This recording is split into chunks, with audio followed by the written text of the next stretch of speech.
അനാവശ്യമായിട്ടുള്ള അനുകൂലിക്കലല്ല, ലക്ഷ്യമുള്ള പ്രോത്സാഹനമാണ് positive reinforcement കൂടിലൂടെ കുട്ടികളെ നമുക്ക് മാറ്റിയെടുക്കാൻ കഴിയുന്നത്. ഇതിപ്പോൾ എല്ലാവരും വളരെ ക്ഷമയോടുകൂടി സ്ഥിരമായിട്ട് എല്ലാ ദിവസവും കുട്ടികളിൽ ഇത് പ്രാക്ടീസ് ചെയ്ത് നമുക്ക് വിജയം കൈവരിക്കാവുന്നതാണ്. അതിലൂടെ നമുക്ക് നല്ല മനുഷ്യത്വമുള്ള, ദയയുള്ള, കാരുണ്യമുള്ള, നല്ല പെരുമാറ്റമുള്ള, തനിച്ച് ജീവിക്കാൻ കെൽപ്പുള്ള കുട്ടികളാക്കി തീർക്കാൻ, നല്ല ആത്മവിശ്വാസമുള്ള കുട്ടികളാക്കി തീർക്കാൻ ഇതിലൂടെ നമുക്ക് കഴിയും. അസഹിഷ്ണുത എന്ന് പറയുന്നത് നമുക്ക് തുടച്ചു നീക്കാൻ തന്നെ ഈ ട്രിക്കുകളിലൂടെ നമുക്ക് കഴിയും. അത് എളുപ്പത്തില്ല.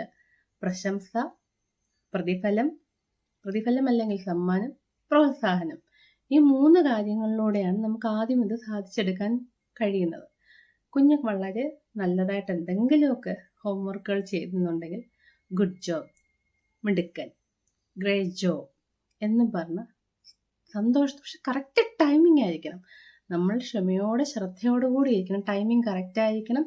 അത് ചെയ്തതിന് ചെറിയൊരു സമ്മാനം, ചെറിയൊരു മുട്ടായി, അവർക്ക് ഇഷ്ടമുള്ള, അവരുടെ പ്രായത്തിൽ അവർക്ക് പ്രയോജനമുള്ള സമ്മാനം, അവർ ആഗ്രഹിക്കുന്ന സമ്മാനം തന്നെ അവർക്ക് സർപ്രൈസ് ആയിട്ട് കൊടുക്കുക. പിന്നീട് പോയിന്റുകൾ ഓരോന്നും കറക്റ്റായിട്ട് ചെയ്യുമ്പോൾ, എല്ലാ ദിവസവും കറക്റ്റായിട്ട് പല്ല് തേക്കുന്നു, എല്ലാ ദിവസവും കറക്റ്റായിട്ട് ഹോംവർക്ക് ചെയ്യുന്നു, കിടക്ക വിരിക്കുന്നു, ഇങ്ങനെയുള്ള ചെറിയ കാര്യങ്ങൾ നമ്മൾ പറഞ്ഞവർ നമ്മൾ പറയാതെ തന്നെ അവർ ചെയ്യുമ്പോൾ ഓരോ പോയിന്റുകളായിട്ട് കൊടുക്കുക. അങ്ങനെ 5 പോയിന്റോ 10 പോയിന്റോ ആകുമ്പോൾ അവർക്ക് ഇഷ്ടമുള്ള ഒരു സ്ഥലത്ത് കൊണ്ടുപോവുകയോ പാർക്കിലോ സിനിമ കാണിക്കാനോ കുട്ടികളുടെ സിനിമ കാണിക്കാനോ കൊണ്ടുപോവുകയോ ചെയ്യുക.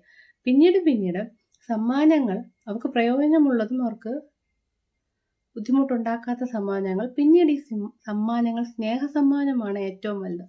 അമ്മ അല്ലെങ്കിൽ അച്ഛൻ അവരെ അംഗീകരിക്കുന്നു, അവർ ചെയ്യുന്ന നല്ല കാര്യങ്ങൾക്ക് അവരെ ചേർത്ത് പിടിക്കുന്നു, തോളിൽ തട്ടുന്നു, കെട്ടിപ്പിടിക്കുന്നു, ഉമ്മ കൊടുക്കുന്നു, എല്ലാവരുടെയും മുമ്പിൽ വെച്ച് നല്ല കാര്യങ്ങൾ പറയുന്നു. എല്ലാ കുട്ടികളെയും തുല്യമായിട്ട്, ഒരാളെ ഒരിക്കലും താഴ്ത്തരുത്. അപ്പോൾ പ്രോത്സാഹനം എന്ന് പറയുമ്പോൾ വിചാരിച്ച റിസൾട്ട് കിട്ടുന്നില്ല കുട്ടി ചെയ്തിട്ട്, പക്ഷെ എഫർട്ട് എടുത്തു, ആ എഫർട്ടിനെ അത്രയും കുട്ടി പരിശ്രമിച്ചല്ലോ എന്ന് അവരെ പ്രോത്സാഹിപ്പിക്കുക, അതിന് ഒരു പ്രോത്സാഹന സമ്മാനം കൊടുക്കുക.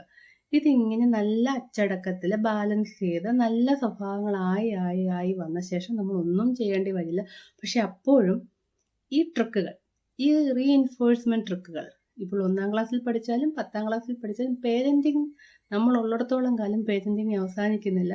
നമ്മളെ കൊണ്ടാക്കാവുന്ന പോലെ അവരെ സപ്പോർട്ട് ചെയ്യുക, അവരെ പ്രോത്സാഹിപ്പിക്കുക, അവരുടെ കൂടെ നമ്മളുണ്ടെന്നൊരു തോന്നലുണ്ടായാൽ ആ ഒരു ബൈൻഡിങ് നിലനിർത്തിയാൽ നല്ല മനുഷ്യസ്നേഹിയായ സമൂഹത്തിന് വാഗ്ദാനങ്ങളായ കുട്ടികളാക്കി മാറ്റാൻ, നമ്മുടെ കുഞ്ഞുങ്ങളെ വളർത്തിയെടുക്കാൻ ഈ പോസിറ്റീവ് റീഎൻഫോഴ്സ്മെന്റിലൂടെ നമുക്ക് സാധിക്കും.